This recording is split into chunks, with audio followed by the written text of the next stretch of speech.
할렐루야, 샬롬 인사하십니다. 할렐루야, 샬롬, 샬롬, 샬롬, 샬롬, 샬롬, 샬롬, 샬롬. 하나님 사랑합니다. 여러분 주 안에서 사랑합니다. 생명을 가지고 있으니까 오늘 시편 36편 1절에서 12절 말씀, 다윗의 시, 인도자를 따라 부르는 노래라고 이렇게 나와 있습니다. 여러분들 모두 다 생명을 가지고 계시죠? 아멘, 아멘. 네, 생명을 다 가지고 계십니다. 그런데 과연 하나님의 주신 온전한 생명을 우리는 가지고 있는지, 다윗의 고백을 통하여서 우리 함께 오늘 귀한 말씀의 은혜를 나눠보도록 하십니다. 땅만 보며 사는 사람들, 땅에 취하여 사는 사람들, 땅에서 취하여 육체만을 위하여 육체만을 생각하며 사는 사람들, 땅만 보며 사는 사람들, 어찌 보면 하늘이 없는 것 같이 땅의 일만 생각하고 급급하고 연연하고 바쁘고 정신없고 이렇게 사는 우리들은 아닌지 한번 깊이 잠잠히 생각하는 시간 가져봅니다. 하늘에서 온 영혼을 우리는 가진 존재인데 인간의 생명은 바로 영혼에 있죠. 동물도 생명은 가지고 있습니다. 그런데 영혼, 우리의 영이 있는 존재는 하나님의 형상대로 지으신 우리 사람들만 영혼을 가지고 있는 건데요. 우리가 진정 바라보야 하는 것, 하나님의 나라, 하늘, 그 우리 고향, 우리의 영이 온 곳을 생각하고 바라봐야 하지 않겠습니까? 아멘, 아멘, 아멘. 네. 그런데 생명을 모르는 사람들이 있는 거죠. 오늘 말씀해 보니 악인의 죄악이 내 마음에 이르기를 그 목전에는 하나님을 두려워함이 없다라고 얘기를 한다는 겁니다. 하나님을 두려워함이 없다 하니 1절이죠. 악인의 특징은 하나님 없으니까 두렵지가 않잖아요. 우리 앞에 맹수가 있어요. 우리 앞에 사자나 호랑이가 어스러운 그것도 밤길에 혼자 어딘가 가고 있는데 더 나타나 있으면 얼마나 소스라쳐 놀라겠습니까? 그런데 보이지 않잖아요, 하나님의. 그러니 없다 한다라는 겁니다. 1절 말씀이 그렇게 말씀하고 있죠. 시편 36편 1절 말씀에 하나님이 없다 한다라고 이렇게 증거하고 있습니다. 악인의 죄가 그의 마음속에서 이르기를 그의 눈에는 하나님을 두려워하는 빛이 없다 하니 그가 스스로 자랑하기를 자기의 죄악은 드러나지 아니하고 미워함을 받지도 아니하리라. 하나님이 없으니까 내 죄악은 드러나지 않는다. 과연 그럴까요? 네, 과연 그럴까요? 여기신 하나님이 지금 이 순간도 저와 여러분을 눈동자같이 바라보고 계신데 그 하나님은 주무시지도 졸지도 않으신다라고 시편에도 말씀하고 계시죠. 하나님을 두려워하지 않으니 어떻게 우리가 살아야 될까? 어떻게 살까요? 두려운 게 없는데요. 나 하고 싶은 대로 살잖아요. 무서운 게 없는데요. 하고 싶은 대로 하고 살 수 있는 거죠. 겁날 일이 없지 않습니까? 오늘날 많은 사람들이 이렇게 자기 하고 싶은 대로 하면서 사는데 그럭저럭 잘 살고 있어요. 내가 이런 정도의 죄쯤이야. 드러나지 않는 이런 죄쯤이야. 이런 마음쯤이야. 무슨 상관이야. 이렇지도 않은 사람이 어딨어. 이렇게 자기 합리화를 하면서 사는 거죠. 2절입니다. 저가 스스로 자긍하기를 자기 죄악이 드러나지 아니하고 미워함을 받지도 아니하리라 하미로다. 내 죄악 드러나지도 않고 나는 누구한테 미움도 안 받는 거야 라고 얘기하죠. 그렇게 잘 살고 있지만 그것이 영원할 수는 없어요. 불행하게도. 그죠? 그건 누구나 다 알아요. 어린아이들도 조금 철이 들고 나면 압니다. 사람은 죽는다라는 것을 알게 되죠. 제가 어렸을 때 그 상여 나가는 것을 보면서 왜 저렇게 상여에 실려가고 죽는 게 뭘까 하고 생각했던 적이 있었어요. 몰랐었죠.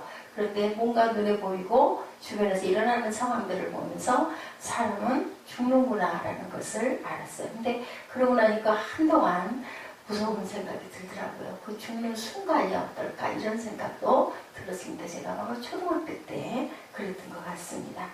지금은 당연히 하나님 내 고향 내 나라에 가는 거니까 기쁘게 갈 수 있겠다. 그렇지만 그 순간은 어떨지는 아무도 모르죠. 그 많은 그 돌아가신 분들, 하나님을 잘 믿다 돌아가신 훌륭한 분들의 얘기를 들어보면 기뻐하면서 영광 중에 찬양하면서 하늘이 열리는 걸 들으면서 나를 오라고 하신다라고 그렇게 얘기를 하면서 그렇게 가신 분들의 그런 얘기를 들으면 나도 그렇게 갈 수 있을까 그런 그 소망, 바람을 갖게 됩니다.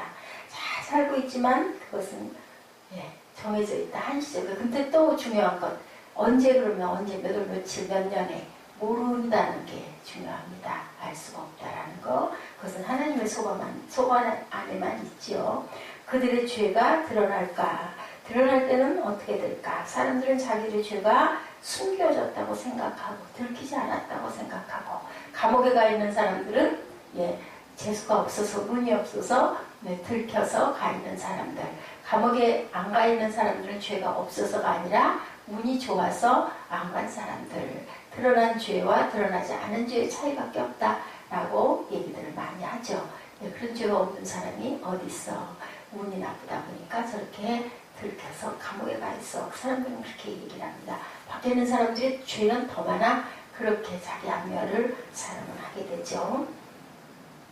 그들의 죄가 드러날까 때는 드러날 때는 어떻게 될까? 그 사람들은 자기들의 죄가 숨겨졌고 들키지 않았습니다. 그러면 그들은 더 대범하여 더 많은 죄를 짓게 되죠. 옛말에 보면 바늘도둑이 소도둑된다. 처음에는 조그만 거 하나를 살짝 가지고 왔는데 아무도 몰라요. 그러다 보면 나중에 또 그때도 그렇게 했는데 하고 또 조금 더 큰 거 살금살금 점점 커지죠. 나중에는 전혀 마음의 가책도 얼굴빛도 변하지 않고 그냥 아주 자연스럽게 아무렇지도 않게, 그렇다고 그 죄가 없어지는 것은 절대 아니다. 바라보신 하나님이 계시죠. 결국은 부끄러움을 당하게 되고 감옥에 가게 되고, 어제까지 떵떵거리는 사람들이 죄가 드러나서 죄를 받아야 되는 어떤 그런 상황이 되면 이제 공식적으로 감옥에 가고 집안은 완전히 무너져버리는 그런 일들을 우리 주변에서 많이 봅니다. 언제까지 떵떵거리는 사람들, 중요한 죄는 어떻게 될까? 정말 중요한 죄, 지금은 그들의 죄가 드러나도 작은 것만 드러나는데 정말 큰 죄, 어떻게 할 수도 없는 죄, 어떻게 될까? 우리들 어린 날 꿈꿀 때 낭떠러지 떨어지는 꿈 깜짝 놀라서 무서워서 그걸 깼을 때가 있어요. 그러면 얘기하면 어른들이 크려고 그래, 잘하려고 그래, 걱정하지 마라고 안심을 시킵니다. 다시 자라고. 그때 우리들 후 한숨 쉬죠. 정말 너무너무 무서운 상황에서 꿈이에요. 깼어요. 오, 정말 다행이다 라고 생각을 할 때가 참 많습니다. 마지막 때에 그렇게 자긍하며 웃을 수 있을까, 여유있게. 그 무서운 꿈만 꾸고 나도 한숨을 푹 쉬게 되는데, 꿈인 게 얼마나 다행인지 모르겠는데 정말 실제로 그 상황이 되면, 어떻게 할 수도 없게 되면 과연 우리는 어떻게 될까? 그 입의 말은 3절입니다. 죄악과 괴율이라 지혜와 선행을 그쳤도다. 진리를 모르고 진리에 무관심함으로 그들은 모든 삶이 거짓이 된다. 거짓된 삶을 살게 된다는 거죠. 땅을 보며 사는 사람은 셀 수 없이 수많은 죄를 저지르면서 사는 거죠. 그럭저럭 잘 사는 것이라고 생각할지 모르지만 산다는 것 자체가 모두 다 죄뿐이라는 것. 얼마나 안타까울까? 참 안타깝죠. 생명을 아는 사람. 5절입니다. 야훼여 주인자심이 하늘에 있고 주의 성실하심이 공중에 사무쳤으며 주인자심이 하늘에까지 알려져 있다라고 얘기합니다. 다윗은 하나님을 아는 사람이었기 때문에 이렇게 찬양할 수 있었던 거죠. 여호와여 주의 인자하심이 하늘에 있고 주의 진실하심이 공중에 사무쳤으며 주의 의는 하나님의 산들과 같고 주의 심판은 큰 바다와 같습니다. 야훼여 주는 사람과 짐승을 구하여 주십니다. 사람뿐만이 아니라 짐승도 구해준다라고 이렇게 고백합니다. 하나님의 주의 인자하심은 어찌 그리 보배스러우신지요. 사람들이 주의 날개 그늘 아래 피하나이다. 우리 비 올 때 벼랑간에 어디 피할 자리도 없는데 벼랑간에 소나기가 올 때 어떻게 막 뛰죠. 머리에는 하다못해 안 되면 손이라도 이렇게 가리고 뛰게 돼요. 아니면 자기가 가지고 있는 백이라도 이렇게 머리를 가리고 우리가 뛰게 됩니다. 그랬다가 처음이 같은데 발견이 되면 사람들이 그리다 몰려들죠. 요즘에는 전부 다 빌딩 세상이라 없을 때가 많기도 하지만 그래도 앞에 이렇게 그 상점이나 이런 데 내어놓은 그 그 위에 빛이 파라솔이라고 그러나요? 이런 가장자리가 있으면 뭐 염치 불구하고 뭐 옷이 금방 다 콩젖어 버리니까요. 거기에들 다들 피해 있고 그렇지 못할 때는 뭐 한없이 비를 맞으면서 뛸 수밖에 없습니다. 이렇게 우리가 피할 자리가 있는 것, 하나님께서 우리를 보호하여 주시기 때문에 우리는 피할 수 있다는 거죠. 하나님께서 우리를 사랑하시는 것은 이미 하늘에서 유명한 사실이고, 이 구절을 하늘을 어제 저녁에도 또한 어제 아침에도 그저에도 하늘을 바라봤어요. 우리들은. 그래서 별도 안 보이고 자세히 보니 별들이 그 안에 숨겨져. 그래서 오염 공기, 오염된 그런 데서는, 도시에서는 별이 잘 안 보이는데 시골 같은 데 가면은 별이 아주 아름답게 빛나죠. 그래서 저 북극 같은 데 가면은 그렇게 하늘에 별들이 많고 아름답고 막 쏟아져 내리는 것 같이 그렇게 아름답다고 합니다. 우리는 그걸 보고 살고 있지를 못해요. 이 공기가 좋지가 않기 때문에. 그래서 시야가 우리도 모르는 뿌옇게 아주 좋지 않은 것들에 그것이 있어서 잘 볼 수가 없습니다. 그 거대한 별들, 그런데 그 별들은 사람이 살 수가 없는 그런 별들이 너무나 많은데, 우리 지구는 어때요? 정말 조그마한 그런 하나의 혹성인데도 사람들이 살 수 있는 그러한 별을 하나님께서 주셨어요. 이곳 별보다 작은 지구만이 사람이 살 수 있는 환경을 가지고 있고, 하나님께서 우리를 사랑하셔서 지구를 특별히 땅을 창조하셨죠. 무엇으로? 말씀으로. 하나님께서 보시기에 좋았더라, 보시기에 좋았더라 하면서 말씀으로 땅을 만드시고 하늘도 만드시고, 그리고 공중에 나는 새와 짐승도 만드시고 씨앗 맺는 열매도 만드시고, 그리고 그곳에 마지막 날 아담을 지으시고, 또 아담을 짓고 혼자 있는 것이 보기가 안 됐어서 쌍으로 하와도 하나님이 만들어 주시고 잘 살아라 하고 있는데, 그만 욕심이 우리 안에 들어오는 바람에 사단의 꾀임에 의하여 죄를 짓게 되죠. 하나님처럼 눈이 밝아지고 싶어서 그럴듯한 그 보암직한 아름다운 먹지 말라는 그러한 선악과를 그만 따게 됩니다. 하늘 아래 이 땅에 있는 샘이란 모든 것은 하나님께서 우리를 사랑하셔서 특별히 만들어 주셨는데, 다른 과일은 다 먹되 동산 중앙에 있는 그 선악을 하는 그 과일은 먹지 말아라 했는데, 그것을 뱀이 그거 먹으면 지혜로워져, 영특해져, 하나님같이 눈이 밝아져. 그 욕심을 가지고 그만 선악과를 따먹고 말았습니다.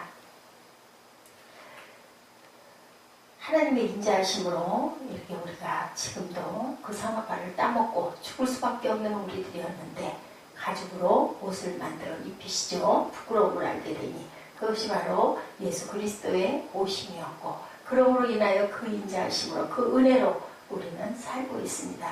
의로울 자가 하나도 없는데 칭의해 주시죠. 구원해 주시죠. 무엇으로? 예수님의 피값으로 우리는 구원받고 그 인자하심 속에서 사는데, 그것을 아는 사람들이 정말 진정으로 복된 저와 여러분이신 줄로 믿습니다. 아멘. 믿으시죠?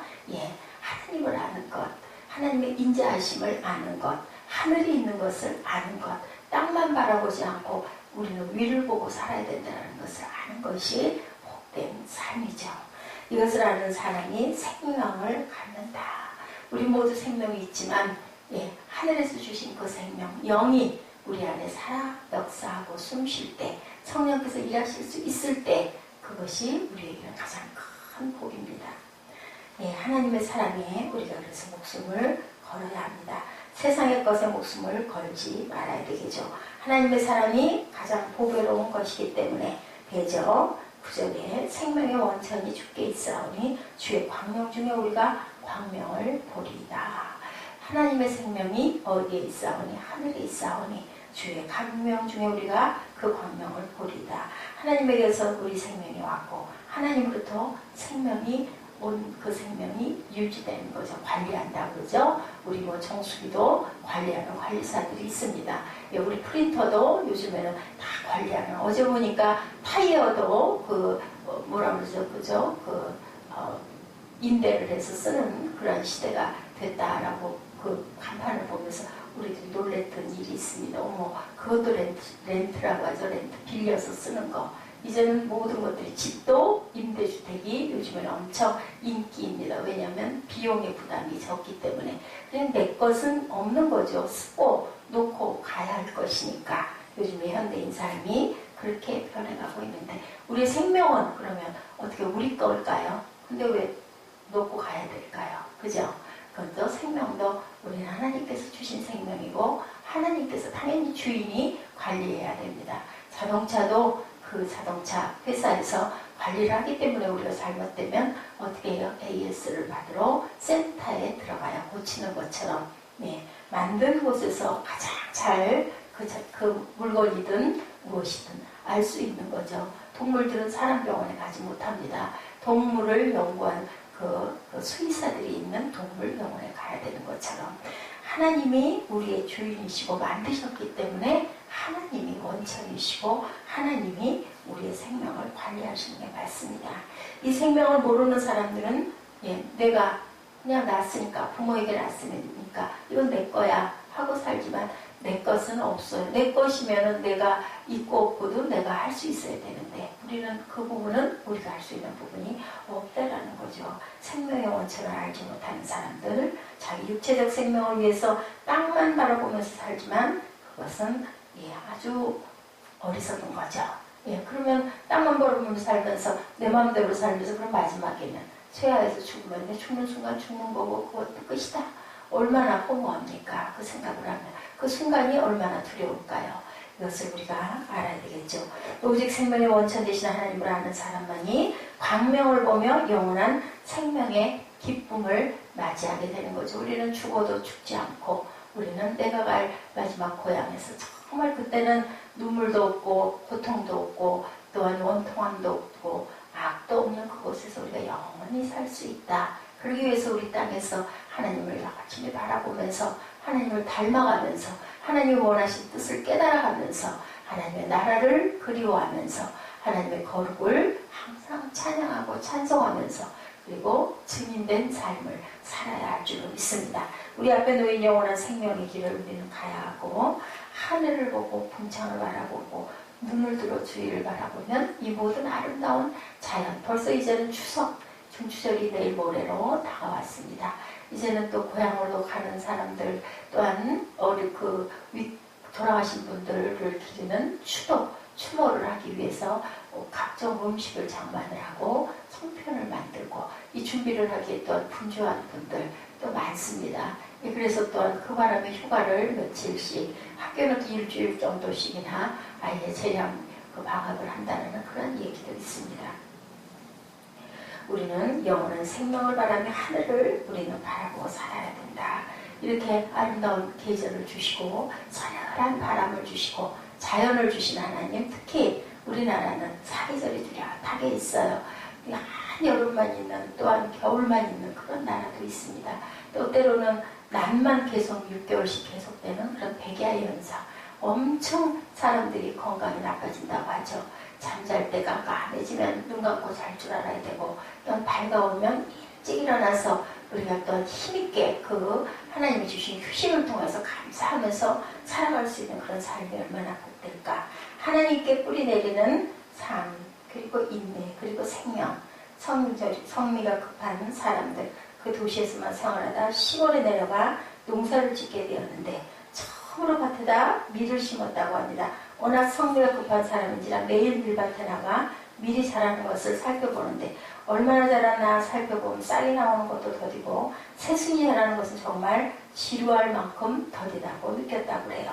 자기 성질대로만 하룻밤새 부쩍 자라서 열매를 맺어주면 좋겠는데 자라는 속도가 얼마나 더딘지 답답하고 속이 터지고 자라는지 알더라는지 보이지도 않고 그래도 그는 정성을 다해서 물도 자주 길어다 부어주고 비료도 풍선을 주었다고 해요.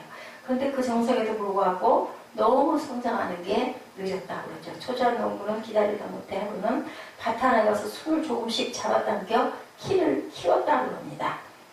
그러고 나니 확실히 밀은 그전보다 훨씬 더 많이 자란 것처럼 보였어요. 농부는 만족해서 집으로 돌아갔다고 그러죠. 이튿날 다시 밭으로 나간 농부는 깜짝 놀랐습니다. 어떤 일인지 웬일인지 밀들이 모두 하얗게 말라 죽어있는 것들이에요. 그것은 밀은 겉으로는 멀쩡하지만 속으로는 줄기의 생명이 끊어졌기 때문에 어디에다가 뿌리를 온전히 내리지 못했을까요? 뽑혀져 가지고 땅속에다가 뿌리를 깊게 내릴 수가 없었다라는 거죠. 네, 식물은 생명의 근원인 땅에 뿌리를 받고 있어야 살아갈 수가 있는데 그만 잡아 뽑아 놓으니까 땅에서 뿌리가 박히지를 못하니까 양분을 빨아들이지 못하니까 보기에는 조금 길어진 것 같은데 말라 죽어버리고 만 것입니다. 우리의 생명의 근원이신 하나님께 우리가 삶의 근거를 두지 않는다면 뽑힌 밀처럼 이렇게 시들고 말라버린다라는 거. 우리가 식물들 기르다가 보면요, 물을 축 쳐져 있다가도 물을 주면 금방 눈에 보이듯이 그렇게 아주 힘있게 다시 이파리가 생동감 있게 축 쳐졌던 것이 축 뻗어 있는 것을 볼 때 깜짝 놀라게 돼요. 어머, 물을 줬더니 어쩌면 저렇게. 왜냐하면 그 식물은 물을 먹고 살기 때문에. 우리는 무엇을 먹고 사나요?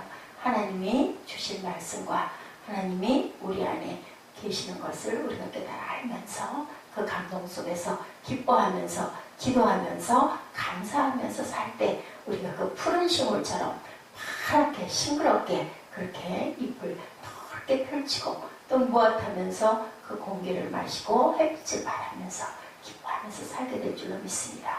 다윗의 고백, 우리를 하나님이 사랑하시는 그 기쁨에서 우리가 항상 충만하게 넘치는 삶을 살아내는 저와 여러분들이 되시기를 주님의 이름으로 축복합니다. 하나님이여 주의 인자하시니 어찌 그리 복도온지요. 사람들이 주의 날개 그늘 아래에 피하나이다. 주의 은은 하나님의 산들과 같고 주의 심판은 큰 바다와 같으니이다. 야훼여 주는 사랑과 짐승을 구하여 주시나이다. 야훼여 주의 인자하심이 하늘에 있고 주의 진실하심이 공중에 사무쳤나이다. 진실로 생명의 원천이 주께 있사오니 주의 비단에서 우리가 빛을 보리이다. 주를 아는 자들에게 주의 인자하심을 계속 베푸시며 마음이 정직한 자에게 주의 공의를 베푸소서.